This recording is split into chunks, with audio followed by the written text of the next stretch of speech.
Hi, this is Christopher Kimball from Milk Street Radio.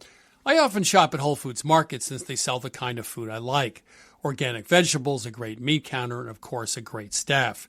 For Thanksgiving, Whole Foods offers brine turkeys, as well as a spiral-cut bone-in ham. The Whole Foods Market Bakery has a large assortment of pies, even a vegan pumpkin pie, or grab some brioche and butterflake rolls for the table as well. Or you can ask the Whole Foods team to cater your meal for you, including the bird, the sides, and desserts. Get your holiday party started at Whole Foods Market. This episode is brought to you by Progressive Insurance. Do you ever think about switching insurance companies to see if you could save some cash? Progressive makes it easy to see if you could save when you bundle your home and auto policies. Try it at Progressive.com. Progressive Casualty Insurance Company and Affiliates. Potential savings will vary. Not available in all states. Ryan Reynolds here for, I guess, my 100th Mint commercial. No. I mean, honestly, when I started this, I thought I only have to do like 4 of these. I mean, it's unlimited premium wireless for $15 a month. How are there still people paying 2 or 3 times that much? I'm sorry, I shouldn't be victim blaming here. Give it a try at mintmobile.com/switch. Whenever you're ready. $45 upfront payment equivalent to $15 per month. New customers on first 3-month plan only. Taxes and fees extra. Speed slower above 40 gigabytes. See details. Surviving Sister Wives contains adult content that may not be suitable for Latter-day Saints or sinners. Listener discretion is advised.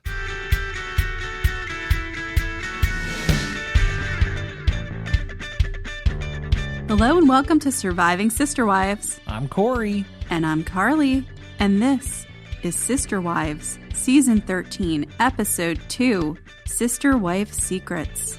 Secrets on secrets. At first, I couldn't remember, was there a secret in this episode?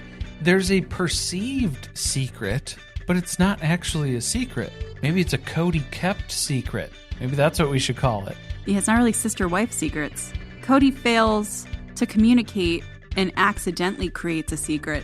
This is our first time back in the Sister Wives universe, as it were.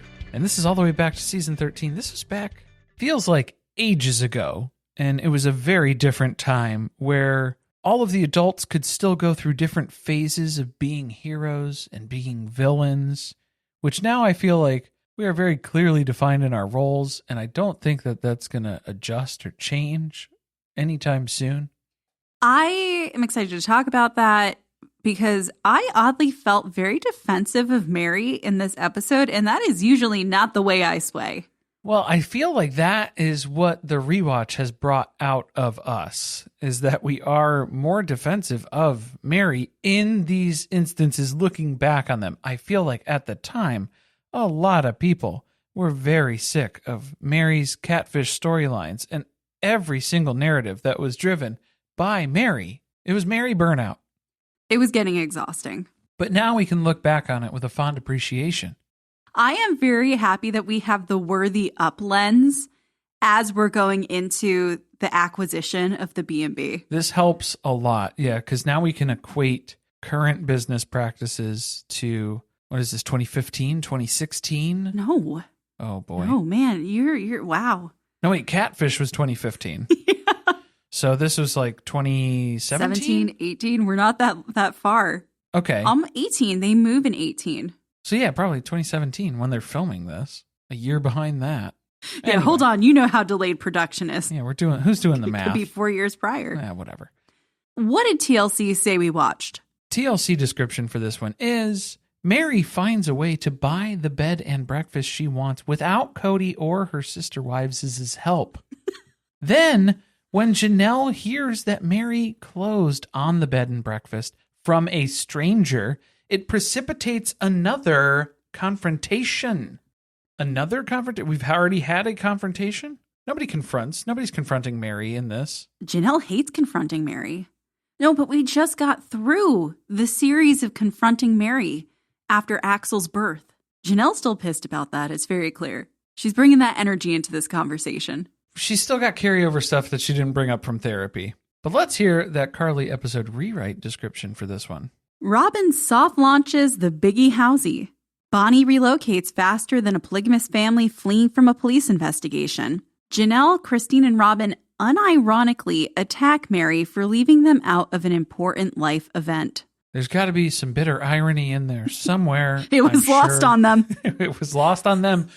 Maybe we'll find some and pick up a few pieces along the way. Shall we do announcements first? They will be short and sweet.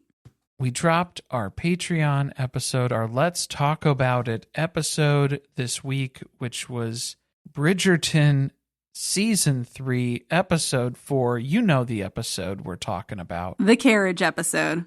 That's the one. And boy, what a wild ride it's been. Everyone on the Patreon and on the Discord seems to be laughing their way through it in its entirety because I was lost the whole way. The limeritas did not help us along the way. Drive with caution, drink with caution, all the things. Keep hands and arms, hands and feet inside the vehicle. Okay. You know what? I'm still confused coming off of Rachel Lee Cook. Oh, okay. Yeah, because your guess was different guess on the episode. We were very, very confused through a lot of this episode. But that's okay. You can find that and more content, access to our full recaps archive over at patreon.com/survivingpod. And remember, every dollar you pledge just makes us a little bit more successful than My Sister Wife's Closet, maybe even Meri's B&B. I feel like you're going to have to add Worthy Up to that list. And Worthy Up. I think it's just the Brown Family Collective businesses in general. You are helping with that. But more specifically, My Sister Wife's Closet, because we know a few of the actual numbers on those trunk shows. We were in the negative. Throttled in the red. All right, let's go, because this is a long episode, and we shift gears quite a few times. Yeah, so the first part of this episode, we're doing sort of a park day because we still have Meri's catfishing pal, Christy, here for a visit because Christy was recruited by Meri as a backup because I think her initial catfishing friend wasn't able to join her in person. So she roped in somebody else because there's a lot of catfish in the sea. And so there are a lot of victims to that catfish. But the park that they're going to is covered in goose poop and bird feathers. Peacocks. Oh, peacocks. According to Cody, they're peacocks. Are peacocks native to Las Vegas? Do they just roam in parks in the wild? No, I think you're thinking of the flamingo. But that is an establishment. Flamingo. That's an establishment. That's not an animal that you would find in the desert natively. I guess the concept of this is to have a picnic that involves Buffalo Wild Wings. Well, yes. And then a lot of vocalized concern about salmonella. But why are we eating a food that requires you using your hands in an outdoor environment? Covered in bird poo. Yes. And I wish we had half as much concern about the salmonella threat in this park today. I wish we could have matched that energy with the prairie dog plague concerns on Coyote Pass. When the children were just eating handfuls of dirt? Yeah, at any time, but specifically that one in particular. But also, why do they call it Buffalo Wild Wing? Why do they call it BW3? I don't know. People call it that? There's Buffalo Wild Wings. There's 2 W's. So am I missing a W somewhere? Is it Buffalo Wild Wings? Is that what the name has been this whole time? With how many things I missed, or this, just the general confusion that happened in the Bridgerton episode, I'm starting to question my reality entirely. So if someone could explain that to me, please help. We're going to get so many emails now. Help. Emails, comments, messages everywhere.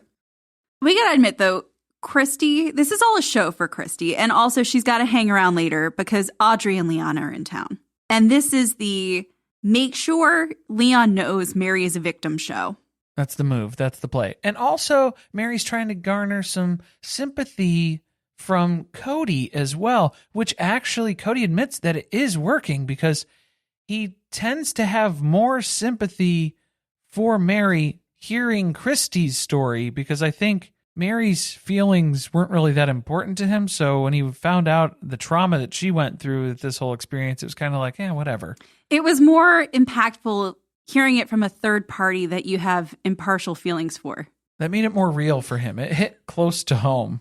What did you think? It is Pride Month, and we had Cody Brown come out as an ally in this episode. Like Chucky. Who knew? Wow. It's going to be a tough day for Christy because even Saul here, he's got some stranger danger. It's like, who's this lady with Meri? He shouldn't be worried about the external threats with the mystery people who may or may not be part of the family here. The real threats are within the family because Christine is looking to take Meri down at some point here. And she found her opportunity when they start joking about seeking out a place with the least amount of bird poop to set the food down on. How annoying would that be, though? Did you see how much stuff they had already set out? There are chairs, there are coolers, there are blankets. There's a ton of shit that they've brought with them, and now they have to go find another spot that probably will just have a tiny bit less bird shit. Well, we don't need to pick up all the stuff and start carrying it over. You can send someone first to go scout ahead and see, is there less bird poop here? Maybe it is worth the move of the things that we've already set up, and we will do that, and it is worth it. There's probably better ways to do that. Instead of picking things up, taking it over to where you think there will be less bird poop, arriving there and finding only more bird poop. And if you haven't picked up on it yet, this is all an allegory for moving the family from Vegas to God knows where at this point. They are alluding to that throughout this entire episode. And I am puzzled as to how that has not come up as part of the conversation of Meri buying the B&B. You would think if Cody at this point was thinking about moving to St. George, then that wouldn't even be that big of an issue of Meri buying a house in Utah to run a B&B out of. Why would that be a cause for concern? You're going to be closer to the business now. They made it a big deal that she would be owning a business in Utah. But meanwhile, Cody has been masterminding a plan to move to St. George as their paradise. So maybe he knew at this point It was not, a no-go. Yeah, it's not St. George because that was his first guess. But who knows when he had that? But that means you're going somewhere else. So if you are unsure of the future, maybe we should inform other people of that before they make big life decisions, like buying a property where they're going to run a business out of.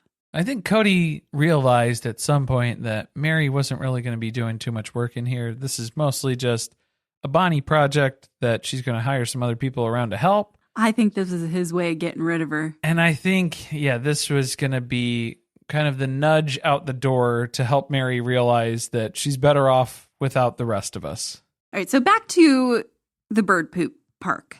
And the wrestling, because, man, the way that Christine caught up with Meri, and Meri threw her purse off to be a little bit more aerodynamic, get some more speed boost. She's competitive. She was trying to get there, but Christine still got her. And she kind of threw her around. She kind of tussled her a little bit there.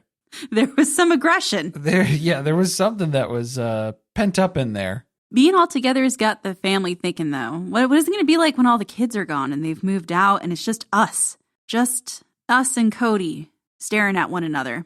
And this is where Robyn reveals her big dream, one that she must get amnesia from because she does not seem to remember ever having pushed the idea of living in one big house together.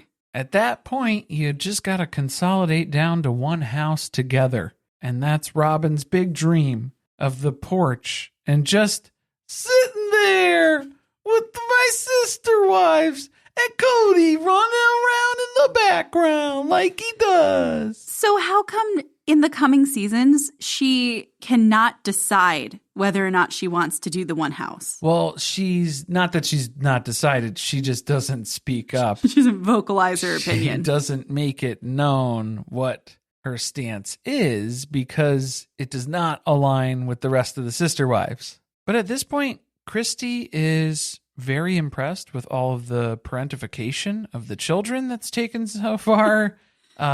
Very helpful and willing to jump in. The affection that's being shown. Meri is taken aback by the amount of affection that she's receiving from Gwen. Still a little upset that Leon doesn't reciprocate affection the same way. And she gives us a little example there by going up and giving Leon an impromptu hug in the middle of the field.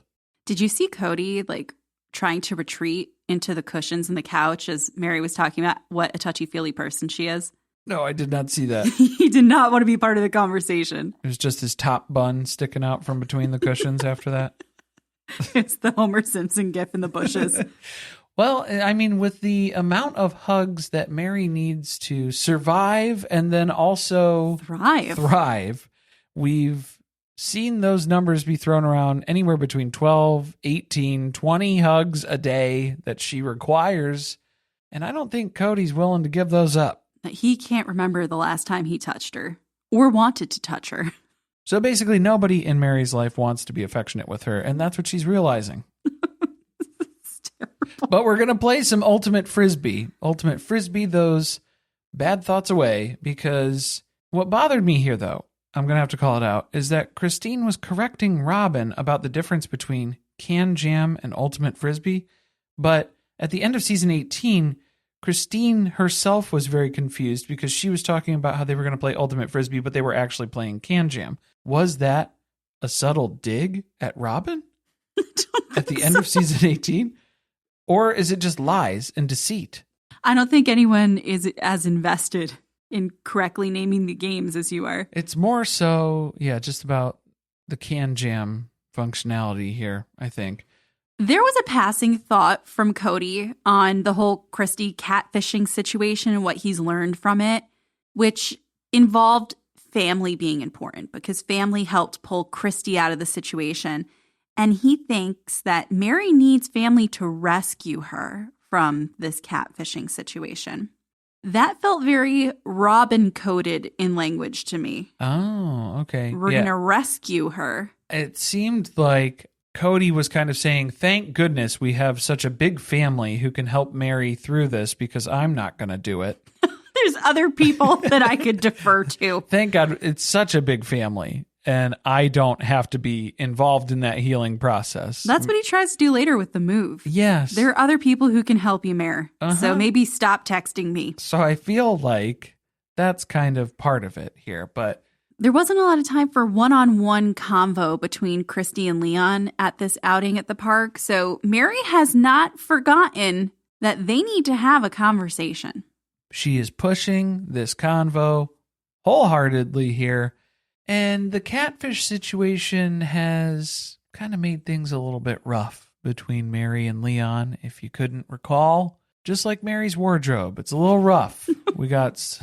You're really not loving the white stitched denim, are you? It's the denim with the white stitch and a little like My Little Pony sort of looking shirt. Well, that's because she's wearing all of the LuLaRoe merch that she's selling. Just kind of fell out of the box and right onto her back. So here we are. The catfishing pals are catfishing Leon and Audrey to come over and talk about the catfishing. They weren't upfront about what the conversation was about? I don't think that they told them what this was going to be about. I think it was, we should hang out and talk and get to know each other more. And then actually we're going to dive in deeper on this conversation that you don't want to talk about. If Leon doesn't want to talk to you about it and you're their mother, why do they want to talk to a complete fucking stranger about a very personal and traumatic situation? Well, that's the trick here, is that this conversation isn't for Leon, even though Meri keeps telling us this conversation is for Leon. This conversation is for Meri, so Meri can get access back to Leon in the way that she had prior. Meri just cannot wrap her head around the fact that what she needs to do is acknowledge her role in the situation and apologize. That is literally all that needs to happen. We don't need the parade of catfish victims to come visit. Very unnecessary. To corroborate your amount of victimness in this, but don't call me a victim, sweetie. So as they're leaning into this conversation, they're getting started because Leon's not starting the conversation. Okay. Christy has to start the conversation. How awkward is that? You're at Meri's house with Meri's child. Oh, Meri did not facilitate at all. Meri did not introduce the topic, did not start the conversation. Meri is hands off, and she is just nursing Mosby, sweet baby Mosby, I did really laugh hard at Leon's approach, though, because this was very Michael Scott. I declined to speak first. It was working.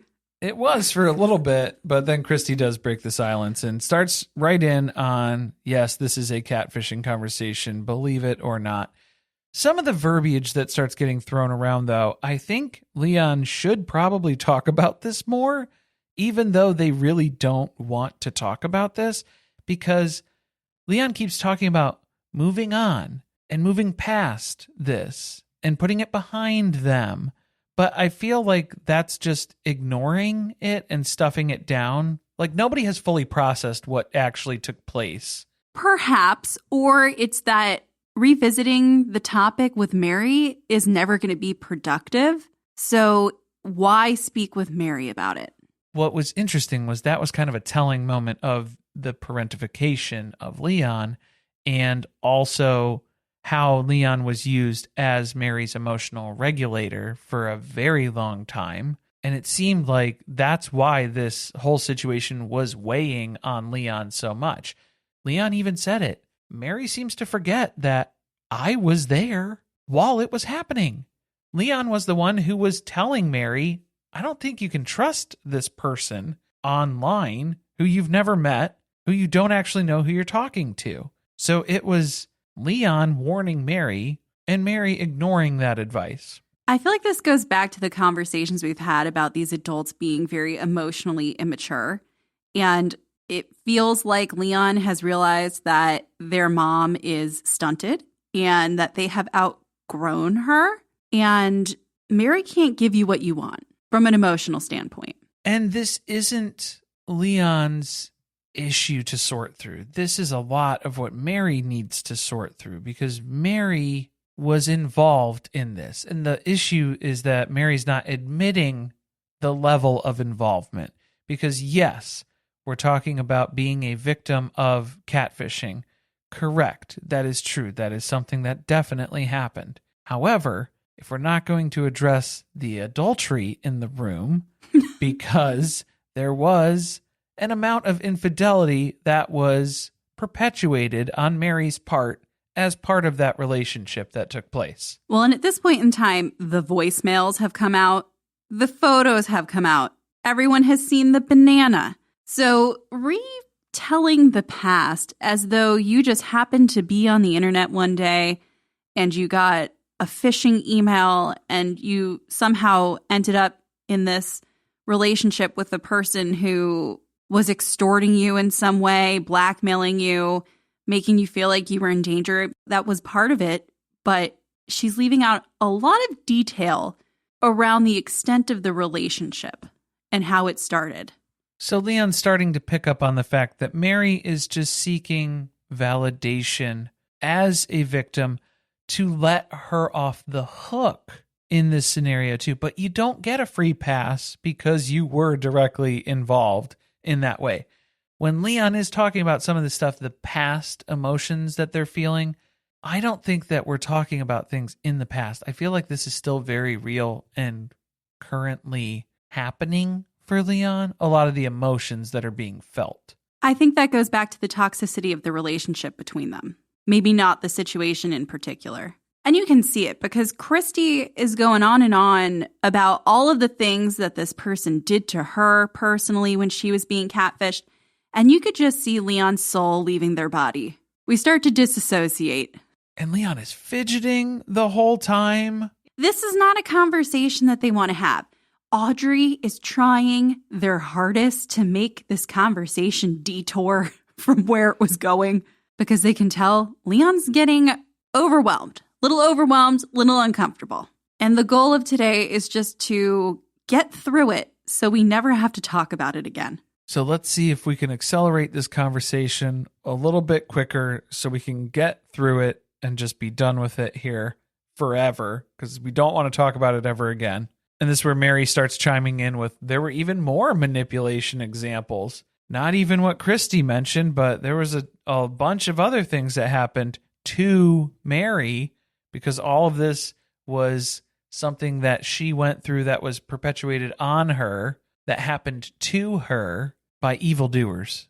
The the George W. Bush summary. Now watch this drive. But I feel like that's just the big shift of saying Meri is so focused in on Leon's mad at me, but not understanding why Leon is mad with Meri. And so Mary's trying to say, don't be mad at me. It was done by the evildoer. Be mad at the evildoer. So any of your bad feelings and emotions that you have about this entire situation, just put it on the evildoer. That's what she's been trying to do with everyone in this situation, though. She's done that with Cody and all of her sister wives as well. Look the other direction. Scapegoat. Well, I mean, it was a fucked up situation. It was, but what I'm saying is like her involvement is what she is not owning up to. You actively participated in forming a relationship with this person. With intention in certain areas when it comes to the infidelity aspects. And that's what Leon's saying too. Just own up to it. Just be honest about it. If you want to talk about it, let's talk about it. But I feel like we're still dancing around this and it's just diversion and deflection. That is the perfect way to end this conversation because that's how we're going to get out of talking about this more. It happens to be Isabel's homecoming. Thank God, because we need an excuse to get out of this living room. Yeah, so Cody barges in because I guess he still has a key for now. Maybe the door was unlocked. I think she's leaving the door unlocked. Yeah, hoping. Well, he was just happening to swing by. I guess he accidentally went into the wrong house because he was trying to go over and check in on Isabel for her homecoming. He got disoriented in the cul-de-sac. He's too many laps in the cul-de-sac and he forgot which house he was coming into. So, whoops, it was Mary's by mistake. What's going on in here? Well, you guys want to go check out Isabel? And Leon and Audrey are jumping off the couch. They're like, yep, let's get out of here. All done with this conversation. Do you think they planned it? I don't feel like Cody would be able to execute something like that. No, you can't count on him to just pure time luck. that out. Yeah, this was just an opportunity that arose and they took it. Hi, this is Christopher Kimball from Milk Street Radio. I often shop at Whole Foods Market since they sell the kind of food I like. Organic vegetables, a great meat counter, and of course a great staff. For Thanksgiving, Whole Foods offers brine turkeys, as well as a spiral-cut bone-in ham. The Whole Foods Market Bakery has a large assortment of pies, even a vegan pumpkin pie, or grab some brioche and butterflake rolls for the table as well. Or you can ask the Whole Foods team to cater your meal for you, including the bird, the sides, and desserts. Get your holiday party started at Whole Foods Market. Hey, it's Mark Marin from WTF here to let you know that this podcast is brought to you by Progressive Insurance. And I'm sure the reason you're listening to this podcast right now is because you chose it. Well, choose Progressive's Name Your Price tool, and you could find insurance options that fit your budget, so you can pick the best one for your situation. Who doesn't like choice? Try it at Progressive.com. And now, some legal info. Progressive Casualty Insurance Company and Affiliates. Price and coverage match limited by state law. Not available in all states. What makes a great pair of glasses? At Warby Parker, it's all the invisible extras without the extra cost. Their designer quality frames start at $95, including prescription lenses, plus scratch-resistant, smudge-resistant, and anti-reflective coatings, and UV protection, and free adjustments for life. To find your next pair of glasses, sunglasses, or contact lenses, or to find the Warby Parker store nearest you, head over to warbyparker.com. That's warbyparker.com. Cue the fireplace and your favorite fall movie. There's nothing better than a cozy evening at home with a glass of First Leaf wine. First Leaf is a personalized wine club that delivers right to your door. Sounds magical, right? They get to know your favorite tasting notes, which varietals you enjoy, and whether you prefer sweet or dry wines. So in every shipment, you get bottles tailored to your unique palate. Go to tryfirstleaf.com/fall to get your first 6 wines for just $44.95 with free shipping. This is a PSA, or public sock announcement. Experts have declared Bombas socks as the best way to warm up chilly feet. These pairs are super cushy, soft, and designed for maximum coziness. Plus, for every pair purchased, another pair will be donated, so someone in need of essential clothing can stay warm this winter. Go to bombas.com/ACAST and use code ACAST for 20% off your first purchase. That's BOMBAS.com/ACAST and use code ACAST at checkout. So this is where we have to have a modest is hottest scene because it's been quite some time, but we do have a visitor from outside the family who is in town, so they have to get this whole cycle rebooted for modest is hottest. We have to talk a little bit about being a polygamous family when there's a new person around. And Isabel's dress, not really following the dress code. It's a little short. It's short. And I'm not saying it's got a little open back. I'm not saying it's inappropriate. I'm saying for the way they represent themselves in terms of the expectations of modesty, it does not follow the rules that they would have preferred. But to reiterate, she's not going to a prayer meeting. She's going to a Vegas public school homecoming dance. We dress for the occasion. And I think she has made good decisions so far. We have to talk about shoes. Oh. This family continues to always struggle with shoe selection. We were talking about the dress. I was saying the dress. The dress, she did the good. Shoes, maybe not the best pairing. And also, everyone loves her friend's cowgirl boots. Are they cowgirl boots or cowboy boots? Are they just boots? I guess they Country boots. Are they appropriate? In the heat of Vegas, you are going to wear a pair of leather boots to a dance? Ooh. You are going to have blisters, girl. Well, I mean, the air conditioning's probably got to be pretty good at the Vegas gym. I would hope so. Are we assuming this is in a gym? It's in a gymnasium. It's got to be. An auditorium? The dress, the back. We really skipped over that whole part of it because, we're about to get back on the scoliosis storyline, and it just reminded me of the big fear that she might one day have a scar down her back that we would have to look at when she's wearing an inappropriately immodest dress. So we got to show off our back before we get that big monster scar down it, because we know eventually we're going to have surgery, even though they don't know it yet, but they kind of got the sneaking suspicion. I wish that would have encouraged them to open an HSA and drop a couple of bucks in there a month, a week. That's a tomorrow problem. But that's a future Brown family problem. I can only assume that Christy went home after this. Yeah, she just kind of disappeared. Just kind of... Thank God. Went away. Hopefully we can stop talking about the catfish for a while. Okay, bye. It is time for a family meeting, and this is where this episode really heats up. Because Meri is having everyone over because she has a B&B update for them. I feel like we need the news music. Yeah, there should just be There's a bulletin coming in. Yeah, like a lower third graphic that just scrolls across your screen at any time when things a ticker. Are going. Yeah. They need a family news ticker. Yes. I feel like that would resolve a lot of the problems here. And it's just one of those neon boards like in Times Square where it's just giving you the running update of what's happening, and it's just in everybody's living room or everybody's kitchen, somewhere centralized location.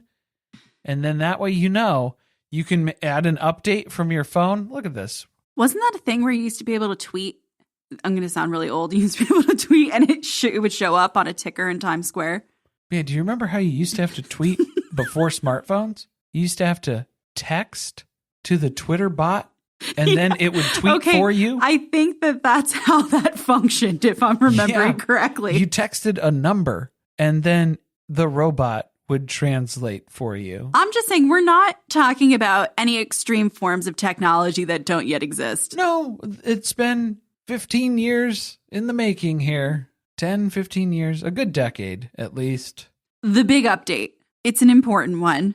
She tells everyone that the lender has decreased the required down payment by 50% of what they originally asked, which is convenient because that was how much money she was short.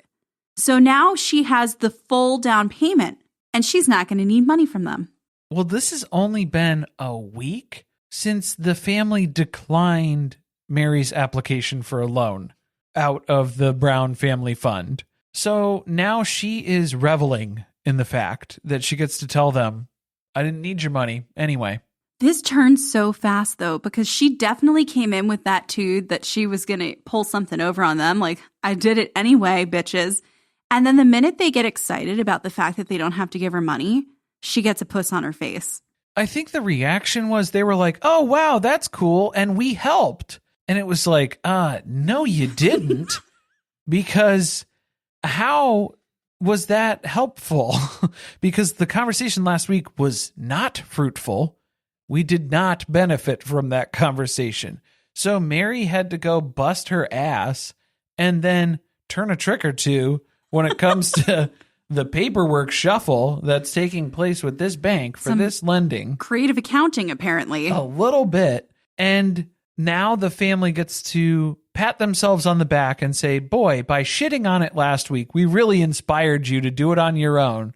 Didn't we do such a great thing all together here? And Meri is not here for that. No, she stops making eye contact with everyone in the room. So Robyn calls it out. She's like, what's wrong? Is there anything wrong? It kind of seems like there's something wrong. Why are you not seemingly excited as well? Something that's wrong for me is that Janelle is wearing her Strive with Janelle shirt because she's got to represent that brand during this convo. She is a businesswoman as well. She's rebooting because we didn't really get off the ground with the whole Strive with Janelle thing. She still runs that. What? She has quietly been in her boss girl era for a long time. How many clients? I don't know. I can't explain what it is. But she's here promoting it. She's making sure you know that Strive with Janelle is a thing. She knew that this was going to be a business meeting, so she brought her business attire and is ready to talk about it. What kills me, too, is how people are so shocked with the fact that the lender was able to adjust this amount.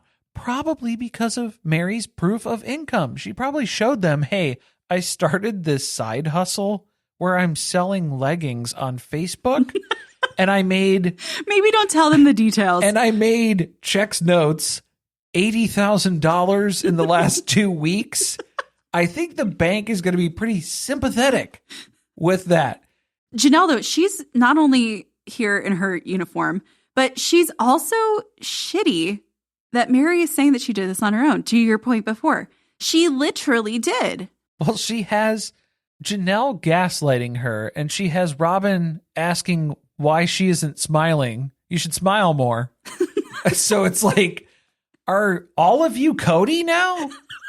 Like, get out of my living room.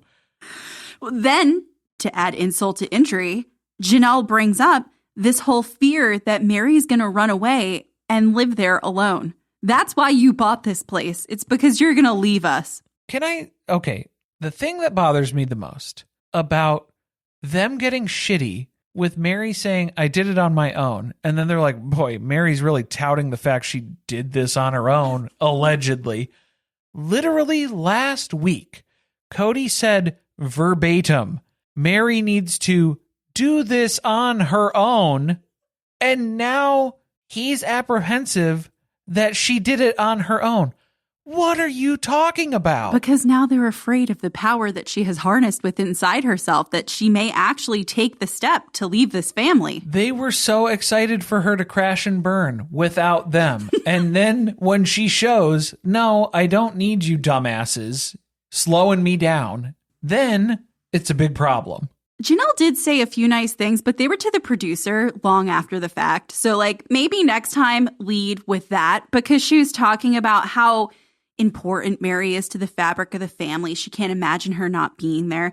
Maybe say that instead of we think you're a flight risk. They're all kind of trying to celebrate and cheer her on, but it's all with an immediate question that undermines everything else that's being said. So we're not really feeling the positive vibes that are happening anymore. Robyn's celebrating. This is a big moment. She's really proud of the fact that Meri has done what all sister wives in the sister wife-dom are supposed to be doing. They're encouraged to be as independent as possible. And here Meri is exercising her independence. It's a big part of polygamist culture for wives to exercise their independence, because normally family resources are usually very tight. And there's a scene missing for Robyn's examples of her independence and flexing those muscles and not being a burden and a drain on the family bank account. Well, Robyn thinks that going to TJ Maxx at 1 p.m. in the afternoon on a Thursday is achieving independence. And only leaving with one bag of stuff. She went alone. She made the trip. Well, she paid for a nanny, so then that's a financial drain. But with the amount that Cody makes per hour, it would be stupid to not pay somebody to watch the kids. So they all leave. And the best shot of this whole episode is as soon as the front door shuts, the camera pans to Meri's face. She's so shitty. She's so grumpy. You know why, too? Because Janelle had an impromptu sister-wife hug suggestion before everybody left. So I'm sure that really burned Meri up, too. You got to hug all these dum-dums before you kick them out of your living room. She needs that many hugs to survive. That doesn't count as what this is like -5 hugs on the hug total now. She's going to have to go find Mosby. As soon as the door shut, she's like, I don't really know if they were happy for me in a genuine way or if they were just happy because they don't have to give me money now. They were happy by proxy. So, I mean, as long as they're happy too, and then they're off my case. She didn't get to say what she really wanted to say, which was, fuck you guys, thanks for nothing. I think that's what Meri wanted to say. That was how she meant to start the meeting. Things are progressing fast because now the loan has been approved. The bank is like, get this thing signed over before this LuLaRoe money runs dry. So she gets the call. It's time to go sign for the B&B, and she's got to travel to Parowan to get all of this paperwork done, and they got to move Bonnie out of her house. Is Bonnie renting this place? Did she sell her house? Why do we have to move Bonnie in 72 hours? Why is there a time frame on it? Yeah, maybe a lease was up. It didn't seem like anything was packed, really. So it didn't seem like an in-between situation. Maybe this is just they've become so accustomed to moving this way that this is how they think people move. You just throw stuff into a truck, not in boxes. Nothing's wrapped. Someone calls you and tells you it's time to start packing now. Go. Go. We got to be out of here before night falls. But oh my God, can you imagine the paperwork, the bank statements, the proof of income, the financial audit process that Meri had to go through for this mortgage? Can you imagine? Why? You think it was complicated? I think it was a little complicated. What? You think it's like hard or something? Yeah, what? I think it is. I thought we were going to bust into that case of Crown Royal that was on the counter. Oh, I think that there's a reason there was no crown left in it. I didn't have Meri pegged as a crown gal, if we're being honest. You know how mad she must have been every time she had to sign a document that said that she was a divorced woman? Yeah, every time she has to check that little box. That's why she wasn't really talking with Robyn too much during this process. They're really excited, though, because Meri's family is all here. They are so happy to have this house back in their possession. And we find out this has been a dream of hers for 25 years. As long as Cody's known her. If she had to put a number on it, 25 years. It's like buying a piece of history, and it's a family legacy. But the family, mostly like Meri's side of the family, not the Brown family. Nobody in the Brown family gives a shit. Oh, no. They don't care. The point, though, that it's been over 2 decades, and she hasn't figured out what she would want to do with this place once she bought it. She's really only turning it into a B&B because it already was one. That wasn't even an original business plan. Yeah, so maybe the dream was just to acquire the house. That's it. The beginning and the end. Yeah, just start and finish. So now the worry becomes, well, now you have to book guests. There's a business to operate. There's a couple of concerns here. Meri is basically going to be the age that Bonnie is at the time of filming when this thing is paid off. So she's got a little ways to go, but I'm sure she'll come up with some sort of strategy. That must have been right around the time when she was planning Worthy Up. That was about 7 years ago, right? So she says that the dream was born. But, running businesses in an organized and well-planned fashion is not really their strong suit. And we're seeing that the lessons just are never learned. We just repeat history over and over again. Just kind of keep failing forward. That's the goal here. Failing upward? Is that what they're doing? You can fail forward, yeah. She keeps failing upward into another tax bracket, and I'm not exactly sure how she's doing it. It just keeps happening. Who cares about the rest of this? It's just like Vicky shows up in tears as the moving truck arrives. Okay, yeah, they were moving into the B&B because we got Bonnie out of her house, and then it was moving stuff into the B&B. A shockingly efficient move. Well, it's because Cody wasn't involved. Exactly. Yeah, it was, we didn't even need Cody's help, and it probably helped speed the process along even quicker than we expected here. I will call out one thing. I know it was supposed to be a very emotional and heartfelt moment when Meri was arriving at the B&B. She was signing over the paperwork. Vicky was handing over the keys. But the backing music on this scene sounded so much like the Happy Place song from Happy Gilmore. Like, strikingly similar. I don't know if it was intentional. I was kind of half expecting Chubbs and the alligator up in the sky above the B&B, waving down. I don't know. The music cues on this show are not always on point. Was this episode produced by Adam Sandler? We can't say for sure. But boy, didn't that closing process remind you of us closing on our house? Wasn't that just shot for shot exactly what happened? No. A heartfelt embrace and handing off the keys. And take care of this house the way I took care of it.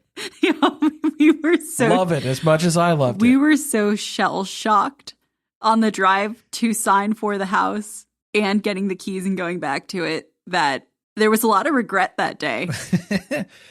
Yeah, let's say the buying experience has changed since COVID. I would say that. A lot of moments of panic.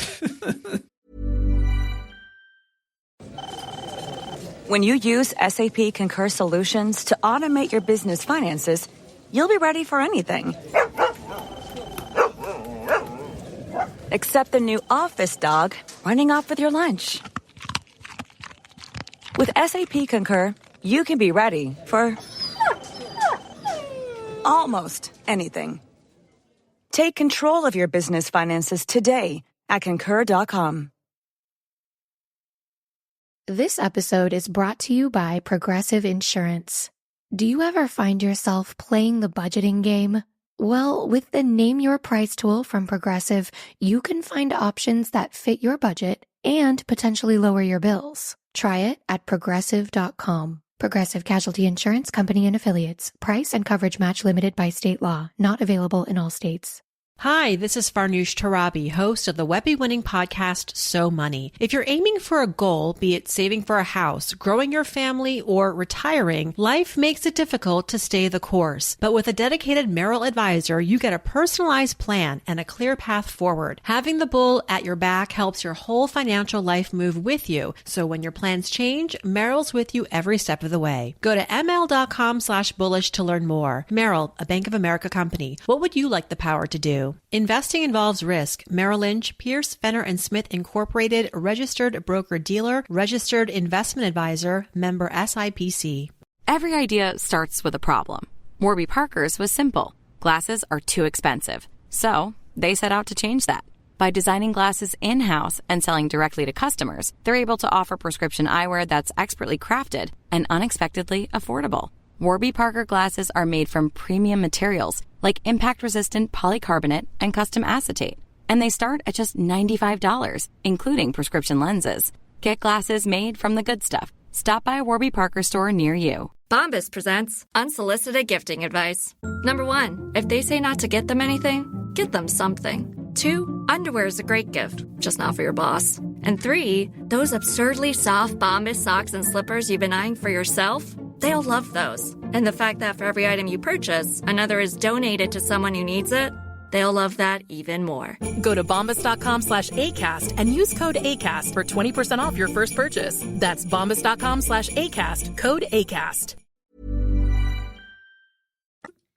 Janelle is in a panic. Was this staged? It seemed like Christine already knew because she flies through the back slider. Have you ever seen Janelle come through the slider of Christine's house? There's a lot of people entering from back sliders in this episode because that's how Cody barged in. Well, Meri doesn't have a slider. No, Meri I will not have sliding glass doors. Never. I told you that from the beginning, Cody. Right.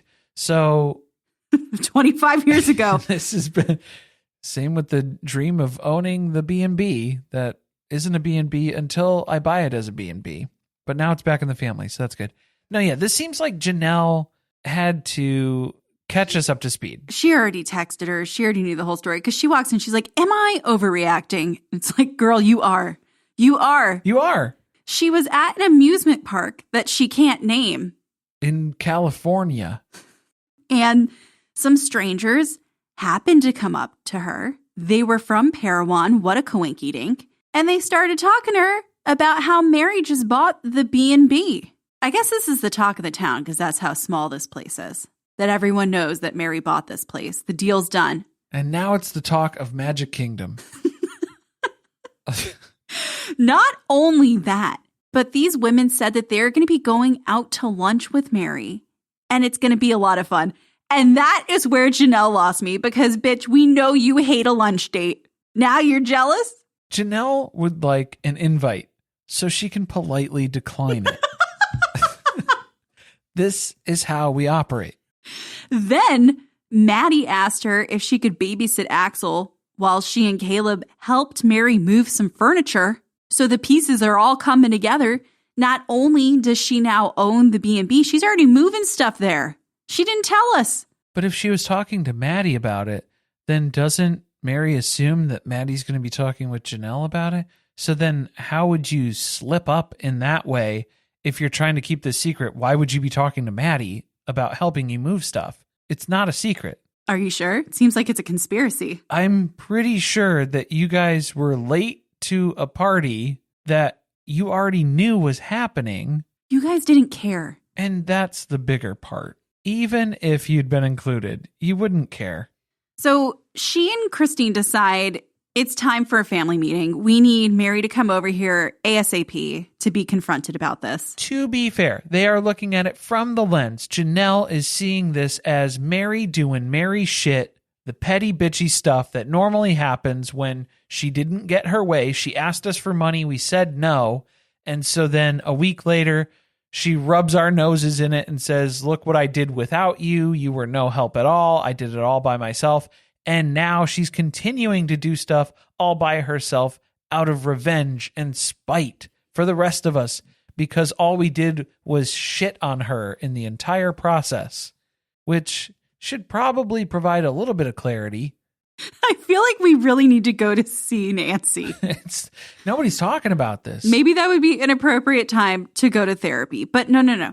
We're going to talk it out on the couch. Cody comes over. He is fucking clueless and also becomes extremely triggered when Janelle is comparing their family to a small town that gossips. She's like, look, I heard the word on the street. Secrets are coming to light. You can't say things to people and not expect others to hear it. Well, there were a couple of things that I got hit with, which hindsight on rewatch were amazing to see because Cody came busting through the door where he had a stupid joke. If you want to call it a joke, it wasn't really a joke because he got the text from Christine that he should come over so they can talk. And he was joking about how he wanted to say, no. He did say that. He literally said in the exact same way. No. Because you're not listening. So it was like to hear that in that context, completely different. So I was like, oh, man. Okay, someone needs to take that sound clip and do the same thing on TikTok. We're going to make it the song of the summer, and we need DJs to compete to make it into a club remix. Oh, God. No? Okay. So it was then getting everybody up to speed. And then, for Cody to say, our family doesn't gossip, with such conviction to correct Janelle on the fact that the family is gossiping. Our family does not gossip. So to hear Cody say that in this context, what a difference a couple of seasons makes. Can we have made this more awkward? Because Janelle just turns to Meri and goes, so I think you have something to share with us. Not really, because Meri already told Cody about this and he was supposed to tell everybody and he didn't. So at that point, when Meri explains that's the situation, I thought to myself, everybody in this room better steer their anger at Cody now, or I'm going to get upset. We got upset. I got upset. No, instead they decide to all pile on about their feelings and how they were hurt that they didn't get to be more involved. See, the problem is Meri told Cody that this is something that he should tell everyone about. This is big news for the whole family. What she should have said was, this is a secret. This is between you and me. Do not whisper this to another soul. It could cause a lot of problems if my sister wives were to know about it. And then that news would have been everywhere. So you got to know who you're telling here. And you have to kind of frame it that way of the information that you're going to be sharing with him and where you want that information to end up. Meri is shell-shocked. She cannot even believe that she's being attacked like this right now, because not only did she tell Cody to please share this information with everyone, she was a little busy because she had to do this in 72 hours. And she asked Cody to help her, and he said no. Okay. When she ran down the list of all the stuff that she had to do, because she had to go sign the papers, she had to pack Bonnie's house up, move everything into the B&B, then get back to Vegas, and then prepare for, apparently there was another family trip that was taken. Was that the Disney one? Oh, I don't know. That's a good question. Because then how are you going to be on this vacation with Meri, find out about it when you're talking to people from Parowan, hearing word on the street, and then not say anything to Meri while you're on the vacation with her, and then get shitty about it when you get home? So this seems like either a rehashing conversation or something else. But when she went down that whole list of stuff, what then really got me in the end was Cody saying, well, I couldn't help because I had been scheduled to work. He'd been scheduled to work at his job where he is self-employed. And he cannot be bothered with that schedule. He makes his own schedule. The man makes his own schedule. He had been scheduled to work. But Cody took it as, oh, Meri took this personally, because if Cody can't help, then nobody else is allowed to help. I don't want help from anyone else. Meri only wanted help from Cody because this is a cry for help move. The B&B purchase in general, it's such a loaded conspiracy theory from Cody, just out of nowhere. Well, then they force her to have to go to an awkward place and say, I didn't ask any of you to help me because you have kids. And to be honest, anytime I ask you to do pretty much literally anything with me, you say no. So I just kind of figured, since you hadn't asked me about the B&B and it didn't seem like you cared and you always tell me you're busy, maybe I'd just do this one on my own. It didn't seem like there was much investment. So the perception from Meri's side was nobody else would really care to help if I did ask for help. But then also, if you put the timeline into consideration here, it's only going to complicate things the more people you involve. Especially, I don't know why she went to Cody first. That is very brave and ill-advised. For help with a move? Helping with a move with 72 hours notice? No, in which you need things to be very uncomplicated. How did that go last time? Not so good. She's just really pissed because she had planned to tell them all together and someone beat her to the punch and now everyone's mad at her. Well, I just love how defensive Robyn gets about the fact that Meri extends invites and is met with rejection constantly, because that is a story that continues to be the trend season 18. Through COVID, through current seasons and iterations of the show. That has been very consistent, where Meri will ask the family for help and is basically told, you're on your own, kid. Good luck. Or not even just help, wanting to be included in plans. Hey, would you like to meet up and do something together? Not Robyn. And even in this case, because Robyn's trying to play like she is shocked and appalled. Like, how could you even think that she wasn't invested, even though she hasn't asked about any status updates on how things are going? She hasn't talked to Meri about it. There's no other involvement from any side of it. Janelle and Christine, they're kind of making their offers, but it just seems like afterthoughts.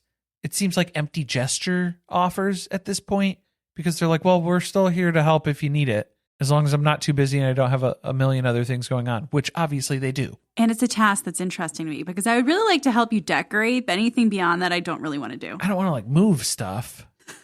that's really not my thing. The best part was when Christine said they could still celebrate the closing, even though everybody's feelings are hurt now. It could still be really fun and really great, and we can really celebrate what you achieved here. Well, it's just excuses that are being thrown back and forth from everybody involved, because Meri already listed her stance. I didn't involve you guys because it didn't seem like you were invested. And then they have to counter, of course we were invested. You should have invited us. So that's the standstill that we're at. And it just keeps going back and forth like that. But for Christine to call out specifically how this should be a celebration, however, it's like this totally sad thing now. It's kind of like, remember how you suck the fun out of every room, Meri? Remember that conversation that we had? You did it again. It's kind of like that. You're very consistent in that way. Look, Meri is not wrong in this conversation because she's getting frustrated. She feels like no matter what she does, it's wrong. All she does is spend her time trying to defend herself to these people, and nobody believes what her emotions are or how she feels about anything. And then they're questioning why she's getting upset after they've berated her.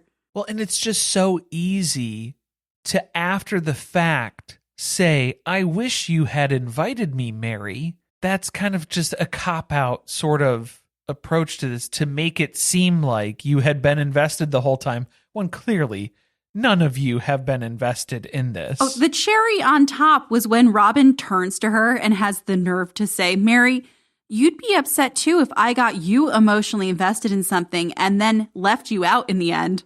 Okay, yeah, because they are definitely gaslighting Meri in this instance, because to say that, where it's like, oh, leaving me out at the end of something after I've been so invested, like, I don't know, Axel's birth, or that literally just happened. Robyn's legal marriage to Cody and the paperwork shuffle that I started with my legal divorce, which was very traumatizing. And then you didn't invite me to your actual marriage. Remember that?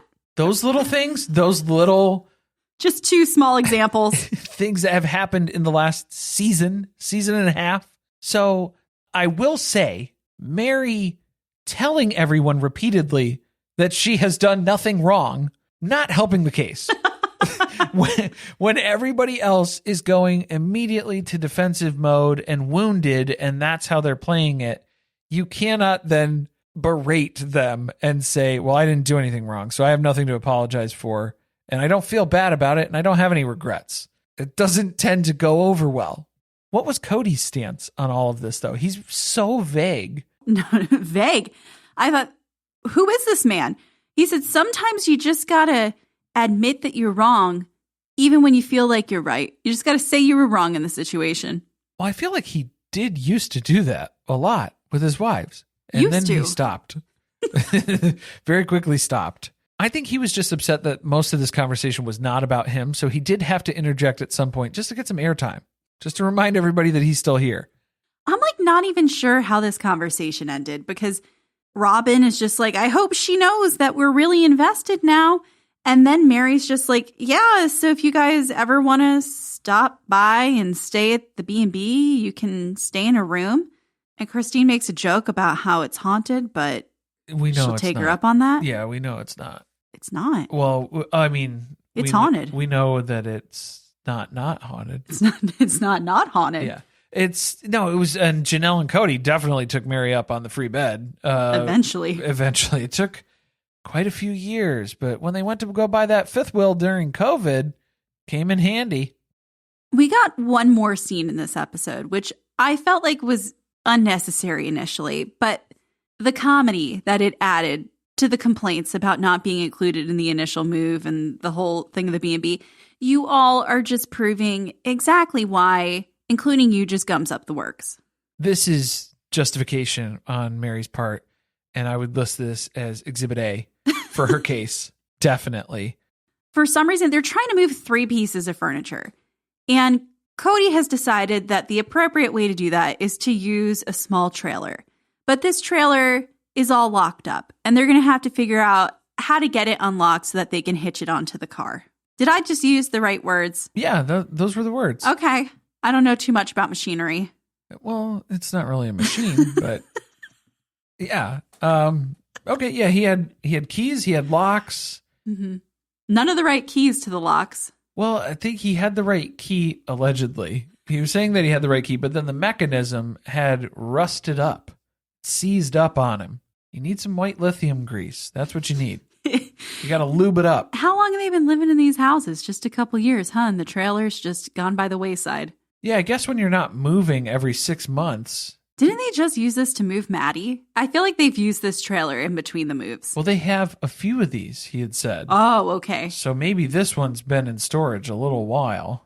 Well, they spend a very long time trying to figure out how they are going to get this unlocked. So Cody goes with the least destructive way of doing this. He's going to cut the lock off, which is incredibly destructive. And thank God we did that because we don't even end up using it. Good, yeah, because the grinder was about to fall apart in his hands too. So maybe we can invest in a new grinder while we go buy a new lock for the trailer. This set them back by, what did she say, an hour and a half? Hour and a half. An hour and a half, just waiting to figure this out, only for him to come upstairs and go, gee, Meri, guess what? We didn't even need the trailer. Again, scouting ahead. You don't need to go through all the hard work first. Let's can go just check. see. Do we need to do this? How many cars are we bringing, and how big are these pieces of furniture? Maybe let's just get them out in the driveway and start figuring out if we can take them in the vehicles that we're already driving. Work smarter, not harder. What a waste of time. But we finally get to Lizzie's Heritage Inn, which we find out the name for the first time here, the official namesake of the B&B. It's a full circle moment for Janelle. Well, for Bonnie, but Janelle's really excited about it. She's pointing it out. Bonnie lived here as a little girl. Now she lives here as a not so little girl anymore. But we got photos. We got memorabilia. It's all back in the family. Meri feels like this is stupid that she's getting emotional when she starts crying about this, which Robyn immediately has to defend Meri on crying because Meri has... Didn't she one-up her? Didn't she start to cry? Of course she started to cry. But, of course, Robyn's not going to leave you hanging. When you're saying that crying is stupid, she's not going to let you belittle her favorite pastime like that. Don't you dare.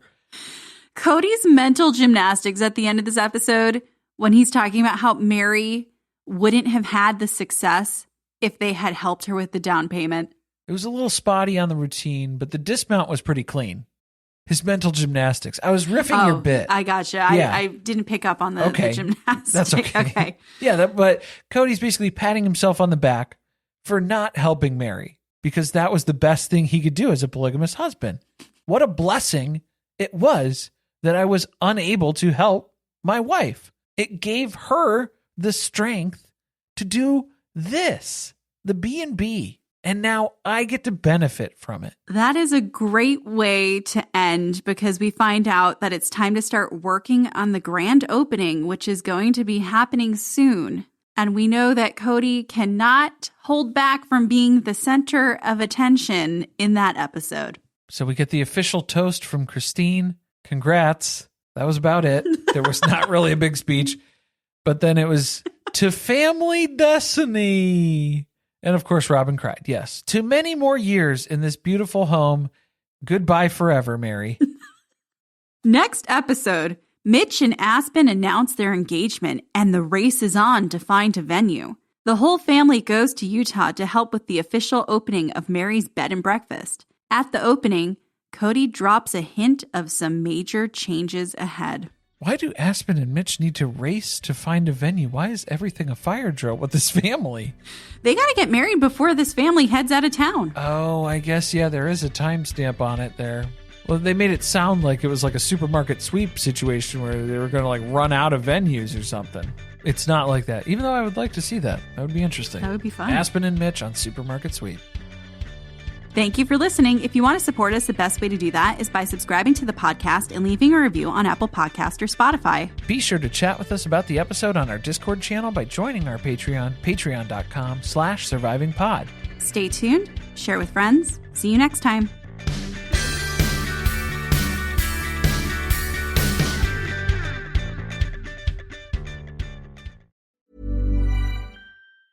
To get people excited about Boost Mobile's new nationwide 5G network, we're offering unlimited talk, text, and data for $25 a month. Forever. Even if you have a baby. Even if your baby has a baby. Even if you grow old and wrinkly and you start repeating yourself. Even if you start repeating yourself. Even if you're on your deathbed and you need to make one last call. Or text. Right, or text. The long-lost son you abandoned at birth. You'll still get unlimited talk, text, and data for just $25 a month with Boost Mobile. Forever! After 30 gigabytes, customers may experience slower speeds. Customers will pay $25 a month as long as they remain active on the Boost Unlimited plan. Forever.